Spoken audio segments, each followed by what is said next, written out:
Violência nas escolas e estresse pós-traumático é o assunto do Vitalidade que começa agora aqui pela TV Câmara NH. A sociedade está em pânico após o ataque que aconteceu a uma creche em Blumenau e que resultou em 4 crianças mortas e outras feridas. Após o crime, diversas cidades do país sofreram ameaças legítimas e também trotes extorquindo dinheiro. Em Novo Hamburgo, houve um incremento das seguranças nas instituições de ensino. Para conversar conosco sobre o assunto, recebemos a psicóloga Maria Lúcia Rodrigues Langoni, mestre em Diversidade Cultural e Inclusão Social. Ela também é professora da Universidade Fevale. Professora, seja muito bem-vinda aqui no nosso programa Vitalidade, né?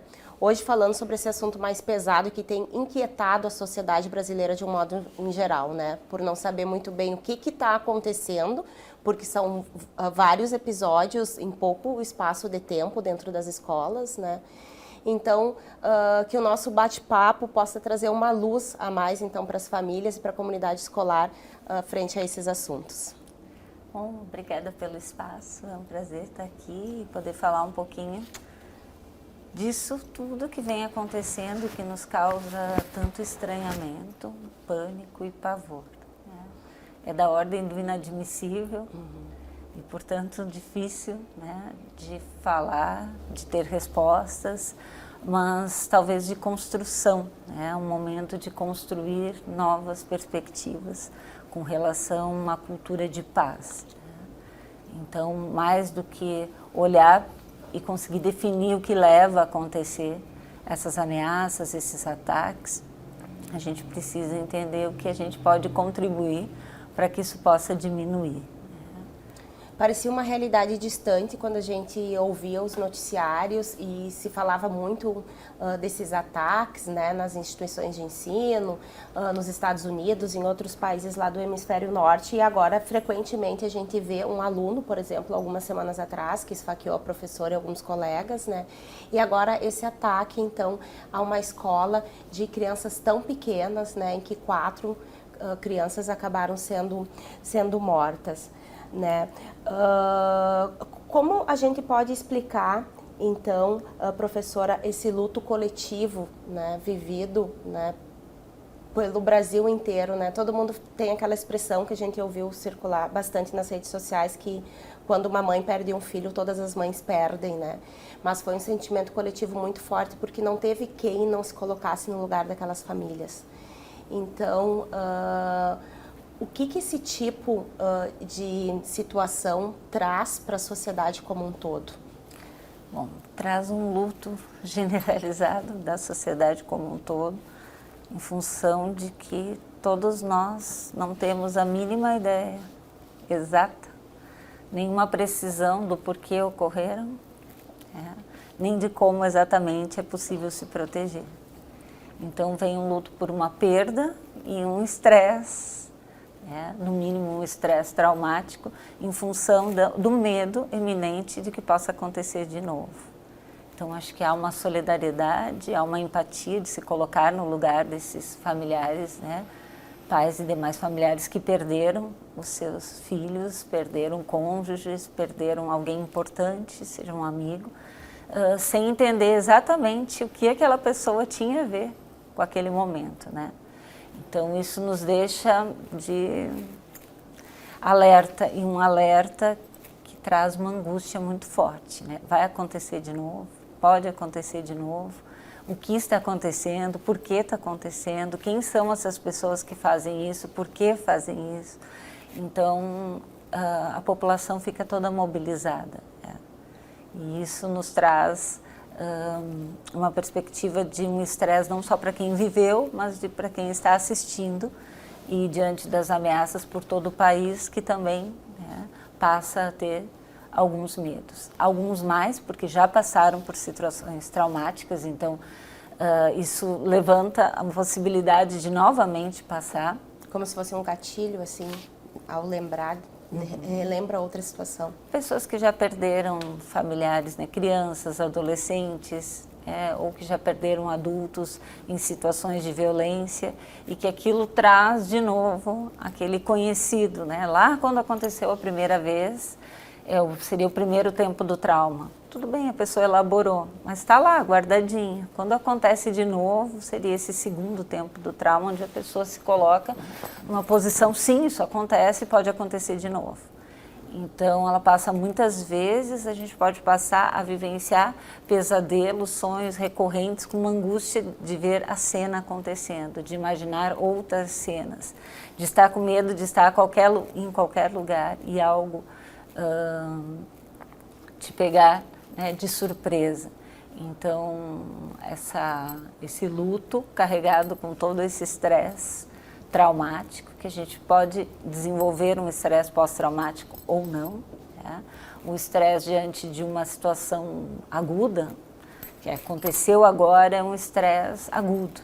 E esse transtorno de estresse agudo, ele dura mais ou menos uns 30 dias, onde a gente está, enquanto população, e principalmente os familiares e as pessoas próximas que vivenciaram estes ataques, estão ali tomadas por aquele.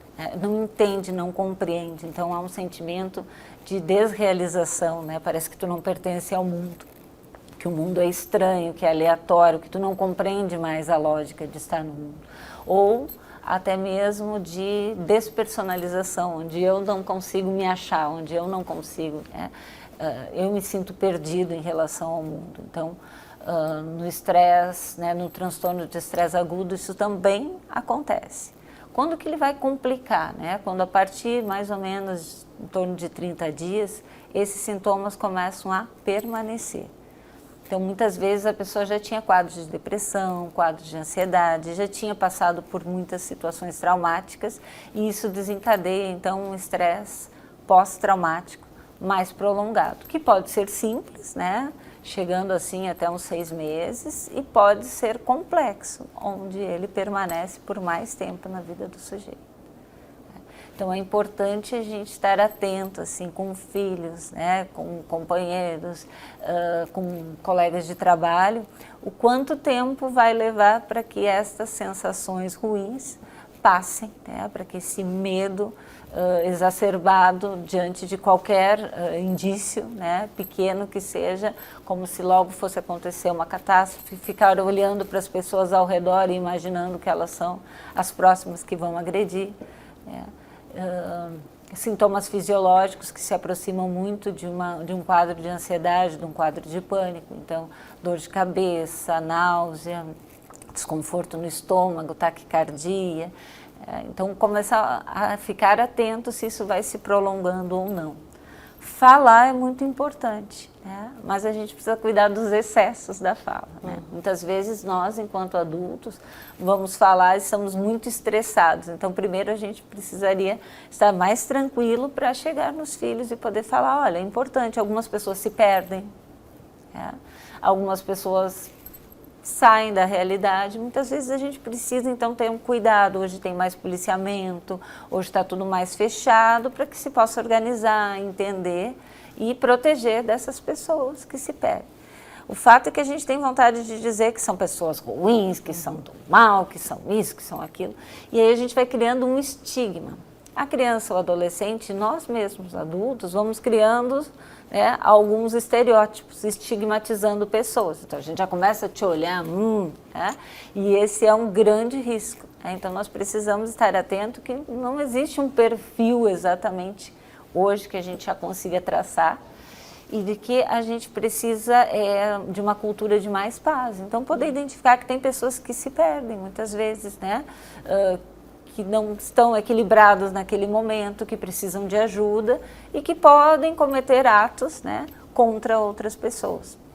E aí sim, proteger mais do que já comumente a família protege, mas esse levar e buscar, né, na escola para quem puder, ou ter alguém que seja de segurança, ou o transporte que a criança tenha com segurança, tentar ao máximo que puder, sem tornar aquilo algo, meu Deus, vai acontecer, mas sim algo de proteção. Confiar nas autoridades, né, no que estão nos trazendo sobre como proteger, né, o que a polícia está trazendo, fazer uma parceria onde esse todo, né, escola, família, a população em geral vai ter que ter um momento de escuta. Então esses momentos traumáticos, eles nos evocam assim, a necessidade de falar mais sobre essas violências veladas, porque quando elas acontecem assim, explodem, elas nos chocam, elas nos destroem como pessoa, né? Destrói todo o nosso sonho, nossa fantasia de um mundo melhor. Mas é importante a gente entender que constantemente, dentro dos espaços institucionais, nas escolas, nos locais de trabalho, existem uma política de violência, né, entre as pessoas. Não estou nem dizendo que é das instituições, mas entre as pessoas. Uma cultura de ódio à diferença. Então vamos ver a escola. Tu nasce num ambiente que é para te proteger, aos pouquinhos tu vai sendo inserido na família como um todo e depois na escola, que vai ser o teu passaporte para esse mundo, para o social, para o exercício da cidadania. Algumas pessoas já chegam nesse espaço sendo excluídas. A gente, enquanto professor, precisa fazer sempre uma auto-observação de que se eu estou olhando para algumas crianças e achando que algumas podem estar ali, que vão dar certo, que outras não. É muito comum que a gente faça isso, porque a escola não era para todos até o final dos anos 90. Ela começa a ser uma escola para todos a partir do final dos anos 80, dos anos 90. A partir do final dos anos 90, a gente vai tendo políticas públicas que asseguram uma escola para todos. Mas será que nós, como pais, educadores, já assimilamos essa escola para todos? Falando do porquê o ambiente escolar pode estar sendo tão atacado, né? Será que sim? Ou ainda nós temos um perfil que lembra daquela escola que era para um tipo de criança, para um tipo de adolescente, aquele que dava conta daquele conteúdo, da forma como era ensinado. As diferenças têm sido há muito pouco tempo, né? Tem um pouco mais de 20 anos que existe espaço para a diferença, para o diferente, para as diferentes configurações familiares, né? Famílias onde se tem divórcios, famílias monoparentais, famílias homoafetivas, credos diferenciados, né, religiosos, são diferentes formas de aprendizagem, crianças com algum diagnóstico, crianças sem diagnóstico, ou com formas diferentes, com potencial cognitivo diferente. Então, me parece que a gente precisa repensar se a gente está conseguindo assimilar isso de uma forma que seja capaz de incluir, que tenha realmente espaço. E a gente pode olhar isso como algo que produz violência e pode olhar isso como algo que produz paz. Se a gente conseguir, de verdade, avançar, não só a política pública escrita, que uma criança tem direito a estar na escola, independente do seu potencial cognitivo, independente das suas questões de credo, da sua configuração familiar, talvez a gente vá ter já diminuído muito da violência, porque o bullying muitas vezes ganha espaço por meio disso. Né? Então, até como professor, será que a gente continua dizendo vamos comemorar o Dia das Mães, o Dia dos Pais, ou a gente diz o dia para quem cuida como mãe, o dia para quem cuida como pai? Né? Será que a gente já está conseguindo olhar para aquele que não foi legal na avaliação? Vamos ver um outro jeito de olhar, não dizer de novo aquele ali foi, né? Todo mundo recebe aquela nota maravilhosa. Então, como nós vamos nos organizar para deixar esse ambiente ainda mais acolhedor do que ele é? Porque eu acho que ele é acolhedor. Mas como tudo é muito novo, né, não pode ficar na mão dos professores ter que dar conta de tudo isso. É algo social, né, é algo de todos. Então nós como pais, muitas vezes tu vê uma criança que foi adotada, a criança, eu costumo dizer que todos nós somos adotados, né, porque o pai e a mãe imaginam um filhinho que não é a gente, né? Então, se tu sair da barriga da mãe biológica, ou se tu sair de uma outra barriga e tu for descriada por uma outra mãe e por outro pai, tu és um filho adotado. Por quê? Porque tu é diferente daquele imaginário, né? Meu filho não vai chorar, não vai ser mal educado, não vai fazer isso. Quando ele vai começando a crescer, tu vai ver que ele é diferente da tua perspectiva. Então, será que a gente já consegue olhar para isso com um olhar mais natural? Ou a gente permanece estigmatizando as pessoas, colocando elas em alguns potinhos lá, né, de quem vai dar certo, de quem é uma pessoa que tem características do bem, quem tem características do mal, quem esse certo, esse errado, esse pode, não pode, esse é capaz, incapaz. ainda precisa ser trabalhado. Mas essa não é a única fonte de ataques nas escolas, né? A gente tem essa outra fonte no vínculo do reconhecimento, que talvez passe por aí também. Eu não sou reconhecido de jeito nenhum, eu sou reconhecido apenas quando eu faço algo que é nocivo, né? Ou eu vejo que aquilo vai me fazer ser capaz de ser reconhecido, né? Talvez por isso se trabalhe o anonimato, de não dar tantos detalhes, de não identificar exatamente sujeitos que têm ali o reconhecimento de que é um sujeito. Mas aí a gente volta a pensar, o que faz a pessoa precisar ser reconhecida pela violência, pelo massacre, né, pelo homicídio? Então são questões que ainda nos estremecem, nos abalam e nos deixam ainda aprendizes, né, desse cenário aí que se coloca para nós, né? Os pais, eles têm essa percepção de, deixei meu filho na escola, né, é um lugar mais seguro, além da minha casa, para estar, né? E a gente vê que é uma das políticas agora de todas as cidades aqui, Novo Hamburgo é relativamente longe, é Blumenau, outro estado, mas todo mundo agindo no sentido de aumentar a segurança, tanto as instituições públicas quanto privada, né? Os alunos, eles notam essa movimentação diferente, né? Como os pais devem fazer ou devem avaliar para saber a idade certa de contar o que está acontecendo, se conta literalmente ou se aconselha de outra forma, né? Como lidar com essa situação no momento assim de crise em que o universo deles ali dentro da escola está diferente? Bom, vai depender um pouco da fase do desenvolvimento que a criança se encontra. Crianças muito pequenas podem entrar no verdadeiro pânico, pavor, se tu fores contar em detalhes. Então, falar sobre a necessidade de proteção, que algumas pessoas estão atrapalhadas, não estão conseguindo, né, se controlar, estão cometendo atos, fazem algumas maldades, né? Então, por isso tem um policiamento maior, um cuidado maior, que é para proteção. Mas é importante que a gente consiga, ao contar o que está acontecendo, passar um filtro naquilo que nós adultos estamos desesperados, né? Para que a criança possa assimilar aos pouquinhos, né?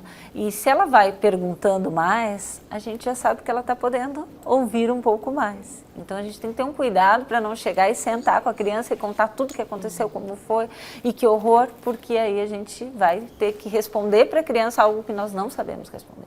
Mas como eu me protejo para que não aconteça?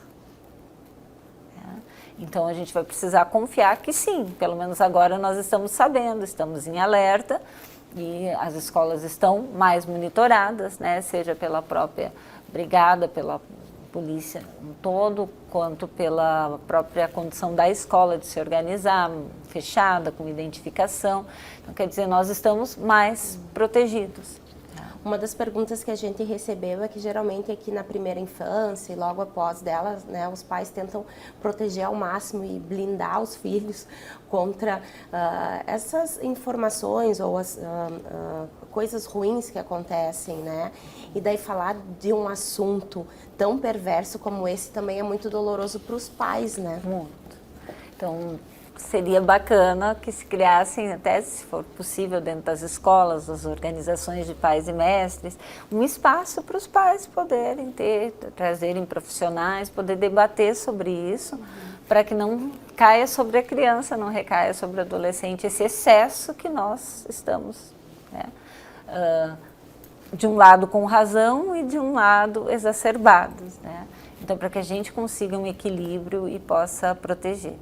Então, vejo que o contar é sempre algo difícil para a família, né?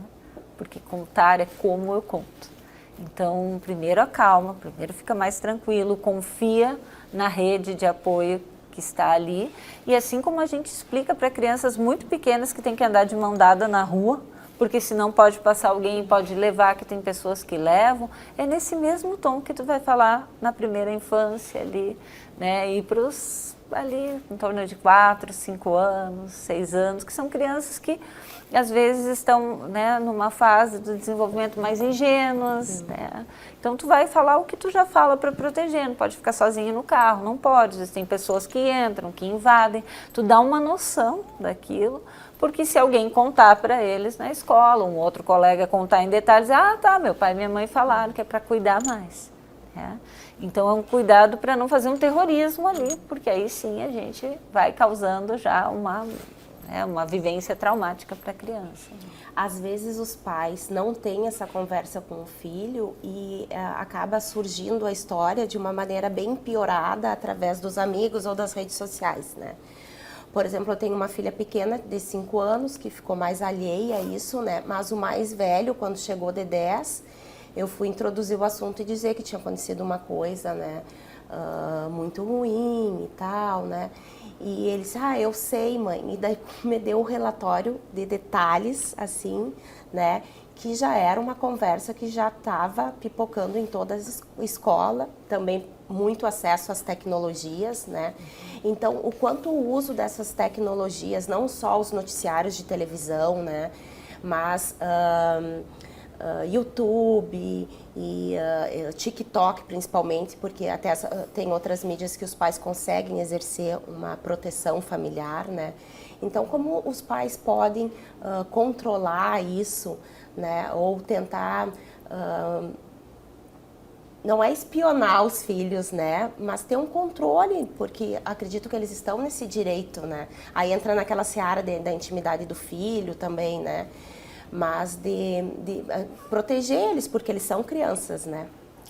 Acho que tu falas do público e do privado, né? Desde que a gente tem o advento da internet e das redes, a todo momento, vai sempre ter um colega que tem um aparelho que tem internet livre a todo momento, tem Wi-Fi disponível em vários lugares, né? Onde eles estão. Então, esse policiar é muito relativo. Eu gosto muito da ideia de participar, olhar junto com os filhos, ao invés de estar só, olha o que tu está olhando, olha o que tu está fazendo, olha junto. Porque a gente pode ser um bom mediador olhando junto.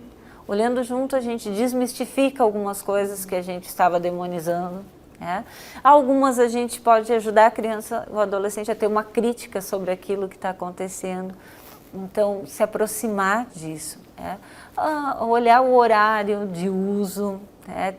A criança fica muito quieta, né, se tu deixar ela, mas ela está num joguinho e de repente ela está acessando um outro conteúdo no próprio celular do pai e da mãe. Então, esse policiamento ele tem que ser mais feito na proximidade, né? Então, não é aquele policiamento de fiscalizar e de invadir, mas é ter acesso, né?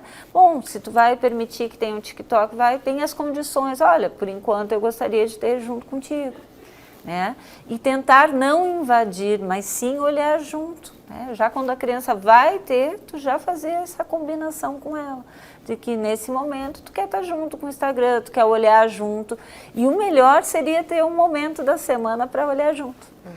Que já mostra que a criança vai estar ali, sabendo que ela não está solta naquele universo, e impedi-las de ver, mantê-las alheias a toda a suposta maldade, é quase que uma coisa utópica, né? Uma fantasia nossa, porque como tu disseste, um outro colega vai ter, em algum espaço alguém vai contar. Aqueles que têm irmãos mais velhos acabam andando na cola do irmão mais velho. Bem, outros não têm irmãos mais velhos, mas estão perto dos colegas que são mais velhos. Enfim, é muito complexo hoje a gente dizer assim, né? Tu pode policiar. Então, tu vai ter que desconectar o Wi-Fi de casa, vai ter que regrar todos os programas que a criança vai olhar. Pode ser uma das atitudes que os pais resolvam ter, mas não prepara essa criança para logo ali na frente, né? Talvez ficar deslumbrada com aquilo que ela não pôde olhar e ir conhecendo junto com o adulto mediando. O adulto é um bom mediador, né? tudo que a criança olha com alguém que possa falar sobre aquilo, possa dar um sentido para aquilo, quer dizer, simbolizar aquilo, colocar dentro da cultura, não fica uma ilha solta, que aí se torna conteúdo perverso. Quando eu vejo uma cena, quando eu olho algo que eu não consigo assimilar e aquilo fica solto dentro de mim. Então isso pode ser algo que inclusive vai gerar possibilidades aí de ser vivenciado situações de forma mais traumática, né, do que aquela criança ou adolescente que tiver a família mais próxima nisso. Então é bem complexo porque cada família tem o seu limiar do que permite, né? Então, eu não posso dizer que lá tua casa está tudo errado, né? Vou dizer para o meu filho porque, não, lá na casa do tio e da tia é assim que eles pensam. Aqui a gente pensa assim. Essa é também uma forma da gente poder não já instigar, né, a criança a chegar na casa do outro e dizer, vocês fazem tudo errado, meu pai e minha mãe disseram. Então, tem várias coisas, né, difíceis hoje, né? Mas que tem que ter um diálogo e o olhar para essa diferença. As casas comem de forma diferente, se vestem de forma diferente, usam seu dinheiro de forma diferente, passam por dificuldades diferentes, né? Estou entrando já porque isso se transforma em violência também, né? Tu pode ver, tu olhou, né? Tu vê essas coisas, tu joga aquele jogo, tu vai ser mais violento. Não necessariamente, né? Muitas vezes tem um adulto que joga junto um jogo que poderia ser violento e que se transforma só num jogo, onde é colocado para fora aquele potencial agressivo que todos nós temos. Outra criança joga sozinha e fica à mercê daquele jogo, acaba jogando com outros jogadores que instigam a violência. Então, essa que está desassistida por um adulto seguro da sua família, essa corre sim mais riscos, né? Você falou mais no início do programa sobre o bullying e o cyberbullying. O cyberbullying, ele tem potencializado, por exemplo, tipos de violência? Muito. E se a gente, na clínica com adolescentes, a gente fica chocado de ouvir que o bullying continua forte e firme, que nós adultos acabamos não intervindo e não fazendo nada. As crianças não conseguem contar para professores, porque tem medo do rechaço, né? Que o professor, que a direção vai chamar aquele que está cometendo e que ele vai sofrer mais bullying ainda. O cyberbullying é um incremento, porque então tu cria um grupinho, por exemplo, e naquele grupinho tu tira fotos estranhas, esquisitas daquela criança ou adolescente, fica rindo nas costas, fica difamando na rede, no Twitter. Bom, tem vários acessos onde essa criança, que está formando a visão de si, né, começa a se sentir até essa sensação de desrealização, né? Eu não tenho nada com o mundo, eu não pertenço com o mundo, as pessoas nunca vão me ver, nunca vão me achar alguém digno. Então, o bullying e o cyberbullying têm crescido, e tudo que se faz de intervenção ainda é pouco, né? Precisamos fazer mais. Não pode ser uma vez, escrever mais sobre isso nas aulas, quem sabe, de literatura, aproveitar isso, né? Em aulas de espanhol e inglês, talvez em outras culturas, trazer um pouco do que é e o que acontece com o sujeito que comete o bullying, o cyberbullying. Ele também está frágil. Muitas vezes, quando a gente consegue dizer num grupo que aquilo é fragilidade, tu também fortalece um pouco aquele que está sofrendo. Peraí, essa pessoa não é tão grandona assim, né? Ela não é tão popular. Então, o que me faz para ser popular ter que te destruir? É algo que não está bem em mim, né? Então, poder olhar um pouco, sim, em casa, essa cultura também de rir, debochar, que às vezes, aqui em casa é normal, mas nem sempre a criança está assimilando aquilo de forma normal e ela repete na escola como uma forma de encontrar o seu espaço, né? Então, instiga a violência? Instiga. Instiga porque alguém está sofrendo e alguém está ali cometendo.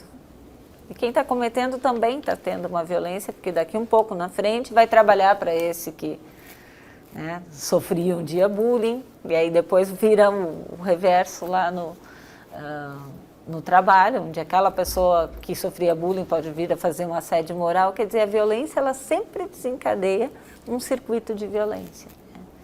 E olhar para vítimas e violentos é não olhar para o todo, né? O que acontece que a gente ainda precisa vitimizar algumas pessoas para poder se sentir reconhecido, para poder ter um lugar. E o bullying e o cyberbullying não nos assustam tanto porque não mata ninguém, né? Mas psiquicamente não mata. Não é o que a gente vê quando a gente atende, né? Bom, mas aí então vai para dentro do consultório. Será que todo mundo vai ter que produzir esse sofrimento psíquico, né? Então acho que isso é algo que a gente pode resgatar no espaço escolar, né? Como eu digo, eu acho um espaço fantástico, né? Eu acho que o espaço escolar tem tudo e ele está em desenvolvimento, ele está melhor do que era, mas precisa que a gente continue investindo, família, escola, sociedade, né? Para que esse local possa ser realmente mais seguro e mais acolhedor do que já é. Você na conversa aqui falou também que é difícil traçar um perfil, né, de quem seriam as pessoas que poderiam praticar esse tipo de violência, né? Até observando algumas matérias de jornal e tal, eles falam que às vezes se acha que é uma pessoa que é mais agressiva e não, mas que geralmente quem cometeu o crime era tranquilo na escola, era quietinho e tal, né? Mas a adolescência, ela é uma fase de extrema transformação, né? Como os pais podem notar ou entender que alguma coisinha está saindo já que tem tanta coisa acontecendo, né? Está saindo da normalidade ou do que se espera para aquela faixa etária? Tem alguns sintomas assim que a gente pode olhar. O isolamento, por exemplo, né? Um adolescente que começa a ficar muito isolado, que ele não tem... Porque muitas vezes ele está no quarto, mas ele está no WhatsApp, ele está no TikTok, ele está interagindo com os colegas. Isso é uma nova realidade que pós-pandemia, né, está aí, segue conosco. Então ele está interagindo, ele tem amigos, ele tem com quem contar, né? Agora, quando ele começa a estar mais isolado no seu quarto, olhando sempre as mesmas coisas, né? Que não tenha nada que seja muito divertido, engraçado, que tenha uma troca, que tenha algo que é mais denso. A não socialização, não ter amigos, não fazer questão de estar com os amigos, não estar conseguindo participar do grupo de amigos, entrar ou encontrar o seu grupo, é um dos, né, anteninha da gente pode ficar ligado para tentar entender o que está acontecendo, que essa criança não está conseguindo se socializar. Algumas formas de depressão na infância e na adolescência podem aparecer de forma agressiva, então o excesso de agressividade, né, dentro de casa e acompanhando se é só dentro de casa que está lavando a roupa suja ou se isso acontece com os professores, se isso acontece, quer dizer, o pavio está curto, né? Então a gente precisa olhar, porque em casa muitas vezes nós não conseguimos ver a criança e o adolescente crescendo e a gente continua infantilizando. Então eles ficam muito bravos numa luta de dizer eu já sei, eu já consigo. E aí muitas vezes a gente precisa avaliar isso, né? Se eu estou também provocando junto essas situações, como é que eu posso fazer combinações que respeitem aquela faixa de idade e que mantenham o respeito da criança ou do adolescente pela família, pelos pais. Então, mas esse desrespeito, ele também é algo que a gente precisa dar uma olhada, se é algo da adolescência ou se tem algo a mais aí, né? As situações de cortes, né? Situações onde a gente percebe... E esse tipo de violência, eu fiz uma entrevista, não foi agora em 2023, mas foi final do ano, acho que até em alusão ao Setembro Amarelo, que a psicóloga que veio relatou como tem aumentado entre os adolescentes a automutilação, né? Como uma forma de inscrição, né? De fala, de grito, de choro, né? Sangra, literalmente, são os olhos e a boca que sangra nesse... Não consigo dar conta de falar o que está doendo, então é uma forma de colocar isso para fora, né? E o quanto conversar, né, encontrar espaços para simbolizar isso é importante. Nem sempre o adolescente dá espaço para a família conversar com ele, né? Mas é importante que a gente insista, eu estou aqui. Se tu precisar, eu estou aqui. Mesmo que eu te diga, não quero, se tu precisar, eu estou aqui. E um cuidado, que geralmente quando eles vêm nos contar alguma coisa, a gente já vai dando um monte de letrinha, como eles chamam. A gente já vai escutar mais. Escutar, porque eles não vão, eles filtram e não entra aquele monte de conselhos que a gente dá.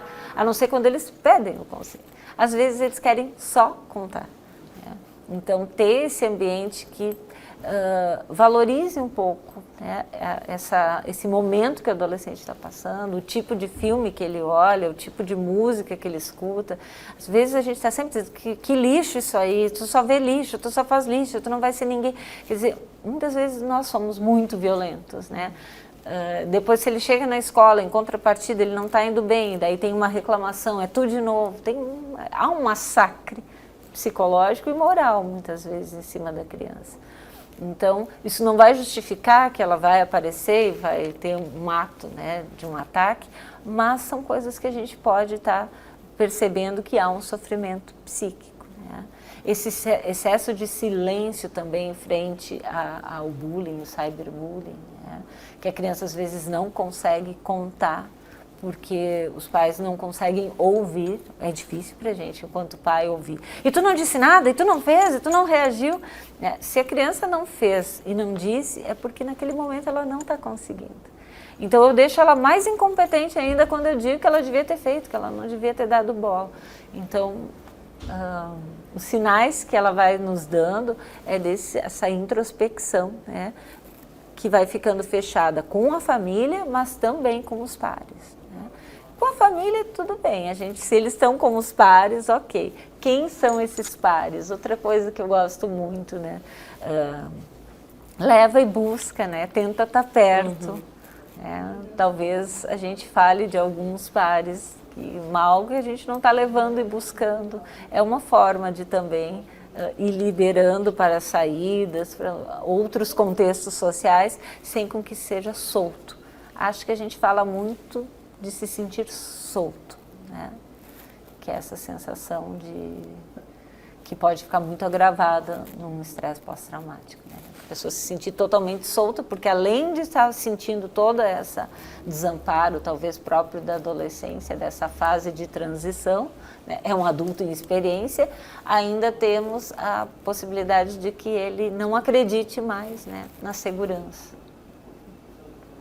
E tipo de sintomas, assim, de se isolar e tal, né? Mas taquicardia, agressividade, são então algumas coisas que podem denotar que alguma coisinha está errada. E que podem ser próprias da adolescência também. A gente vai precisar olhar como isso está acontecendo e o quanto isso está impactando isso nos estudos. Está conseguindo estudar? Está conseguindo ter um desempenho bom na escola? Ou mudou o desempenho drasticamente? Né? Às vezes a criança sempre teve uma nota boa, né? Estudava, tinha amizades, e isso começa a se tornar uma realidade bem diferente. Né? Isso. É difícil a gente avaliar o quanto que isso pode ser um estresse pós-traumático, pode ser um estresse agudo, ou que pode ser o estresse da adolescência, né? Que é uma fase de transição, onde se o corpo está mudando, onde às vezes tu é um padrãozinho, às vezes tu é muito diferente daquilo que é considerado padrãozinho de beleza ou na perspectiva de inteligência cognitiva, o que é esperado. Então, essa pressão pode gerar todos esses sintomas e não ter nada de um estresse.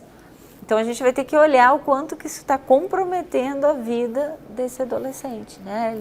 Aqueles sintomas de não conseguir mais tomar banho, de reclamar o tempo todo, de que não consegue acordar de manhã, que se sente, já começa a suar frio, começa a ter dor de barriga, só de pensar em ir para dentro da escola. Então, a gente vai ter que estar olhando o quanto que isso está comprometendo a qualidade de vida dentro de casa, nas relações sociais, na relação da escola. Às vezes é legal ir conversar com o professor conselheiro, para ver se ele tem essa mesma percepção dentro da escola, ou se é algo só em casa. Mas nesse momento, né, deixar um canal aberto para a criança, para o adolescente. Olha, se tu te sentir angustiado, vem, pode falar. Se eu não souber o que fazer, a gente pede ajuda. Porque acho que também o pai e a mãe não precisam se colocar nesse lugar de quem sabe tudo, porque a gente não sabe. Nós estamos falando aqui de algo que a gente não sabe, a gente não pode garantir que não vai acontecer mais. O que a gente mais quer é que com todas essas medidas de segurança realmente não aconteça. Então, nós não sabemos tudo, mas eu estar ali, estar presente, reconhecer, né? Encontrar um reconhecimento da família é muito importante para a autoestima, né? Para o fortalecimento desse adolescente. Estamos nos encaminhando para o final. Gostaria de pedir que fizesse considerações gerais, se esquecemos de abordar algum tópico, né, que você acredita que mereça ser trazido à tona nesse momento agora, né, tão ainda, não faz 15 dias, né, e que as pessoas ainda estão muito nervosas, os pais ainda estão receosos, tem muitas fake news circulando, também algumas ameaças fazendo referência a outras que já aconteceram. Será que levo meu filho para a escola? Não levo, né? Que você diria para os pais, especialmente, a comunidade escolar, daí para os adultos nesse momento? Bom, nesse momento eu diria que é muito importante que a gente ouça o que as autoridades estão falando enquanto segurança e que a gente acate as medidas de segurança, que a gente busque estar o mais próximo, né, possível da atenção, não é só proximidade física, mas de abrir esse espaço de fala, né, para a criança, para o adolescente.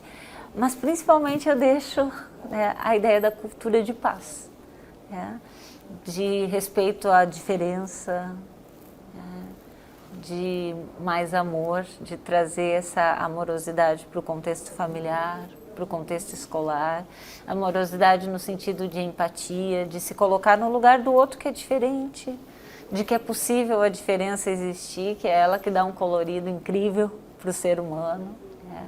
E que a comunicação mais pacífica, a comunicação menos violenta vai nos trazer, né, por meio do não julgamento, não julgar, não estigmatizar pessoas e coisas, não criar agora, cuida com aquele teu colega, cuida com aquela pessoa, né, mas sim uma cultura de mais paz, né, de respeito. Acho que a gente precisa muito disso, a gente anda perdido nisso e acho que essa é a grande arma que nós temos contra a violência, né? É um desarmamento interno, estou falando de palavras mais do que de físico, de palavras, de gestos, de olhares, né? Essa coisa de colocar o outro de cima para baixo, né? De diminuir, que a gente possa resgatar um olhar mais amoroso. E acho que as famílias têm um potencial incrível para desenvolver isso, acho que as escolas também têm, e que a gente possa juntos com as autoridades, né, que estão aí no policiamento, junto com a psicologia, a pedagogia, a sociedade como um todo, a sociologia, a antropologia, olhar para esse fenômeno e tirar alguma coisa de essência que seja bom para nós, né, que seria essa cultura de mais paz. Muito obrigada, professora, pela sua participação mais uma vez aqui no nosso programa Vitalidade. Obrigada, eu que agradeço. Chegou ao fim mais um Vitalidade. Hoje conversamos com a psicóloga Maria Lúcia Rodrigues Langoni, que também é professora aqui da nossa Universidade Fevale. Nosso bate-papo foi sobre a violência nas escolas e também o estresse pós-traumático. Esse programa será reprisado aqui pela TV Câmara e também pode ser encontrado no YouTube dessa emissora legislativa. Um abraço a todos e até o próximo programa.